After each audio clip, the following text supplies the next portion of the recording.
નમસ્કાર મિત્રો, હું છું એડવોકેટ ગોપાલ ઇટાલિયા.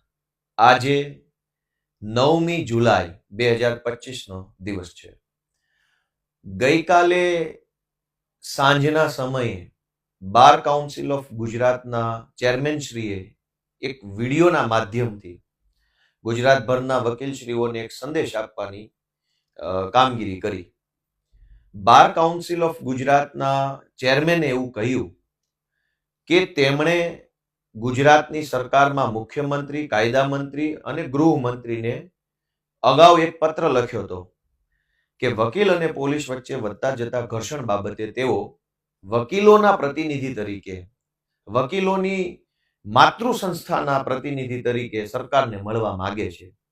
આવો પત્ર ચેરમેનશ્રીએ લખ્યા પછી પણ ગુજરાતની સરકારે કોઈ પ્રત્યુત્તર આપ્યો નહીં, કોઈ જવાબ આપ્યો નહીં. જાણે કે ગુજરાતભરના વકીલોની માતૃ સંસ્થા એટલે કે બાર કાઉન્સિલ ઓફ ગુજરાતની જાણે કે કોઈ વેલ્યુ ન હોય, જાણે કે એનું કોઈ મહત્વ ન હોય, એવી રીતે ગુજરાતની સરકારે બાર કાઉન્સિલ ઓફ ગુજરાતના ચેરમેનશ્રીના પત્રને અવગણ્યો.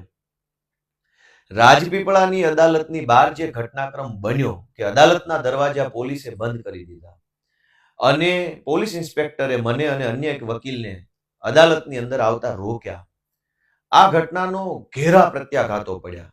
ગુજરાતભરના શરૂઆતમાં તો તાલુકા બાર એસોસિએશન, ત્યારબાદ જિલ્લા બાર એસોસિએશન અને પછી ગુજરાતભરના અલગ અલગ અનેક બાર એસોસિએશને ખુલીને વકીલ સાથે થયેલી ઘટના, ન્યાયતંત્ર ઉપર જે પોલીસે તરાપ મારવાની કોશિશ કરી એનો ખુલીને વિરોધ કર્યો.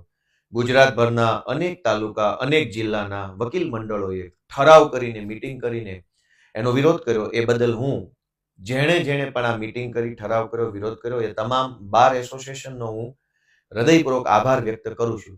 પરંતુ મૂળ વાત કે બાર કાઉન્સિલ ઓફ ગુજરાતના ચેરમેનશ્રીએ સરકારને મળવાનો સમય માંગ્યો, એ સમય ક્યારેય મળ્યો જ નહીં. ત્યાર પછી આ રાજપીપળા વાળી ઘટના બની, ફરીથી વકીલ અને પોલીસના ઘર્ષણનો મુદ્દો ચર્ચામાં આવ્યો. ગુજરાતભરના બાર એસોસિએશનોએ સ્ટેન્ડ લીધું. ફરી એક વખત ગુજરાત બાર કાઉન્સિલના ચેરમેનશ્રીએ ફરી સરકારને પત્ર લખ્યો કે હું મળવા માંગુ છું, ઘર્ષણના બનાવ વધતા જાય છે. આ પરિસ્થિતિ શું સૂચવે છે? એક તરફ વકીલ ફ્રેટર્નિટી, વકીલ આલમ વર્ષોથી એવું કહે છે કે વકીલો ઉપર હિંસાના ઘટનાઓ વધી રહી છે, વકીલોને અપમાનિત કરવાની ઘટનાઓ વધી રહી છે અને મુદ્દો માત્ર વકીલો અને પોલીસ વચ્ચેના ઘર્ષણનો નથી. હું અનેક ગામડાઓમાં ફરું છું, મારા પોતાના અનેક વકીલ મિત્રો છે. ઘણી બધી વખત હું અદાલતોમાં જઈ એમ જ વકીલ મિત્રો સાથે બેસીને ચર્ચા કરતો હોઉં છું. નવા LLB થયેલા અને AIB ની પરીક્ષાની તૈયારી કરતા જુનિયર વકીલશ્રીઓ સાથે પણ ચર્ચા થતી હોય છે. વાત માત્ર પોલીસ અને વકીલના ઘર્ષણની નથી. કેટલી વખત એવું જોવામાં આવ્યું છે કે પ્રાંત ઓફિસોમાં, મામલતદાર ઓફિસોમાં, કલેક્ટર ઓફિસોમાં, બીજી અલગ અલગ જગ્યાએ, ગ્રાહક સુરક્ષામાં, જ્યાં જ્યાં વકીલો જાય છે ત્યાં અનેક જગ્યાએ એવા ઘટનાઓ જોવા મળે છે કે વકીલો સાથે ખરાબ વર્તન કરવામાં આવે છે, વકીલોની અવગણના કરવામાં આવે છે, વકીલોને તુચ્છકારવામાં આવે છે. સરકારી તંત્રના માણસો છે એ વકીલોને જાણે કે આ આવી ગયા એવી માનસિકતાથી એમને ટ્રીટ કરે છે, ઇલ ટ્રીટ. તો એક જ પ્રશ્ન નથી. વકીલો જે છે એને તો આ દેશની આઝાદીમાં યોગદાન આપેલું છે. આ દેશના કાયદા ઘડવામાં મહાન કાયદાશાસ્ત્રી ડોક્ટર બાબા સાહેબ આંબેડકરે યોગદાન આપેલું છે. દેશની આઝાદીના લડવૈયા બેરિસ્ટર મહાત્મા ગાંધી છે. લોખંડી પુરુષ સરદાર વલ્લભભાઈ પટેલ બેરિસ્ટર છે. જવાહરલાલ નહેરુ બેરિસ્ટર રહી ચૂક્યા છે. દેશ આઝાદ થયા પછી અનેક મંત્રીઓ, વડાપ્રધાનો, મુખ્યમંત્રીઓ, વકીલો આવ્યા છે. તો વકીલ છે એ હંમેશા સમાજની અંદર એક નવું કામ કરવાના, સારું કામ કરવાના, સમાજને ઉપયોગી બનવાના એક મશાલચી રહ્યા છે, ટોર્ચ બેરર જેને કહેવાય. તો વકીલો જ્યારે ગુજરાતની સરકારને મળવા માંગતા હોય તો સરકારને મળવામાં શું વાંધો છે? મળીને ચર્ચા થાય, વકીલોની માંગણીઓ સાંભળવામાં આવે, એમાંથી જે વ્યાજબી હોય એના ઉપર કામ ચાલુ થાય. પણ મળવાની જ કોઈ હાય નહીં, નાય નહીં. અને જ્યારે આખા ગુજરાતના વકીલોની માતૃ સંસ્થા બાર કાઉન્સિલ ઓફ ગુજરાત જ્યારે પત્ર લખે, એના ચેરમેન પત્ર લખે અને એનો કોઈ જવાબ ન મળે આખા ગુજરાતમાં, એ તો બહુ મોટી દુર્ભાગ્યની બાબત કહેવાય. કેમ કે વકીલો તો હંમેશા જનતાનો અવાજ બનવાનું કામ કરે છે. ન્યાયતંત્રની અંદર રહીને ન્યાયની પ્રક્રિયાનો હિસ્સો બનીને અન્યાય અટકાવવાનું અને ન્યાય કરાવવાનું કામ વકીલો કરે છે. અને એ જ વકીલો સાથે ગુજરાતમાં અનેક વકીલોની હત્યા થઈ ચૂકી છે. અને અસીલોના અંદરો અંદરના ઝઘડામાં ઘણી વખત સમાધાનની પ્રક્રિયા હોય, ઘણી વખત પતિ પત્નીનો કેસ હોય, ઘણી વખત કોઈ ક્રિમિનલ્સ હોય. જામનગરમાં હત્યા થઈ ગઈ, રાજકોટમાં હત્યા થઈ ગઈ, એ સિવાય વકીલો ઉપર હિંસા કરી લેવાના અનેક ઘટનાઓ બન્યા છે. અને માત્ર હિંસા મુદ્દો નથી, વકીલો સાથેનું અનેક ઓફિસોમાં અધિકારીઓ છે એ વકીલોને બહુ ખરાબ રીતે એની સાથે વર્તન કરે છે. કાલ આવજો, નહીં કરી દઉં, ત્યાં ટેબલ ઉપર કાગળ મૂકીને જતા રહો, જાઓ થાઈ કરી લેજો, નથી કરવાનું, તમે કોર્ટમાં અરજી કરી દો, હું તમારી વાત સાંભળવા નથી માંગતો. ઘણા વકીલો આરટીઆઈ કરે તો એમની ઉપર પણ અલગ પ્રકારના એલિગેશન્સ લગાવવામાં આવે છે.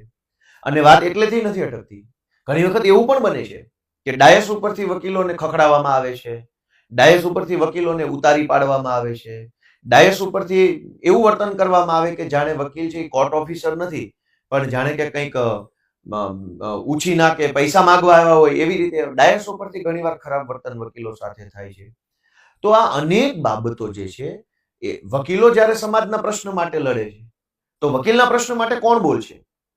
તો દોસ્તો, મારે આજે વિડીયોના માધ્યમથી બસ એટલું જ કહેવાનું છે કે વકીલોને પણ પોતાના હક અધિકાર છે, વકીલોની પણ સમસ્યાઓ છે, અને એના માટે હું ગુજરાતભરના વકીલોને સહયોગ પણ માંગુ છું. અને એક વકીલ ધારાસભ્ય તરીકે હું એડવોકેટ છું, એનું મને ગર્વ છે.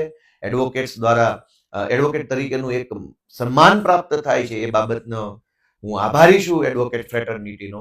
એક ધારાસભ્ય તરીકે હું મારી જવાબદારી નિભાવીશ કે ભવિષ્યમાં બધાને સાથે રાખીને, સાથે મળીને, સંકલન કરીને, બધા પાસેથી વાત, મુદ્દો, વિચાર, સમસ્યા સમજીને જ્યાં મારી જરૂર પડે ત્યારે વિધાનસભાની અંદર સરકાર પાસે કોઈ પણ પ્રકારે એડવોકેટ પ્રોટેક્શન એક્ટની બાબત હોય, એડવોકેટ વેલફેરની બાબત હોય, એડવોકેટ ડિગ્નિટીની બાબત હોય, તમામ બાબતે એક એડવોકેટ ધારાસભ્ય તરીકે હું આપણા વકીલ ફ્રેટર્નિટીને ઉપયોગી થવા માટે હું હંમેશા તૈયાર છું અને કટિબદ્ધ છું. અને આ આખી સમગ્ર ઘટનામાં બે જ બાબતોની નોંધ લેવા જેવી છે. એક, કે ઘર્ષણ માત્ર પોલીસ વકીલનું નથી, સરકારી તંત્ર અનેક જગ્યાએ વકીલો સાથે અયોગ્ય વર્તન કરે છે, એ ન થવું જોઈએ. વકીલો ઉપર હિંસા થાય છે, ન થવી જોઈએ. એ પહેલો પાર્ટ છે. બીજો પાર્ટ, કે આટલા ગુજરાતભરના 1.5-2 લાખ કરતા વધુ વકીલોની બનેલી સંસ્થા બાર કાઉન્સિલ ઓફ ગુજરાત જ્યારે સરકારને મળવા માંગતું હોય અને સરકાર એનો કોઈ જવાબ જ ન આપે, એ આપણા માટે અત્યંત એટલે અત્યંત દુર્ભાગ્યની બાબત છે, અત્યંત ખરાબ બાબત છે, નિંદનીય બાબત છે. આશા રાખીએ કે વહેલામાં વહેલી તકે ગુજરાતની સરકાર ગુજરાતના વકીલોની સમસ્યા જાણવા માટે સમય ફાળવે. જય જય ગરવી ગુજરાત.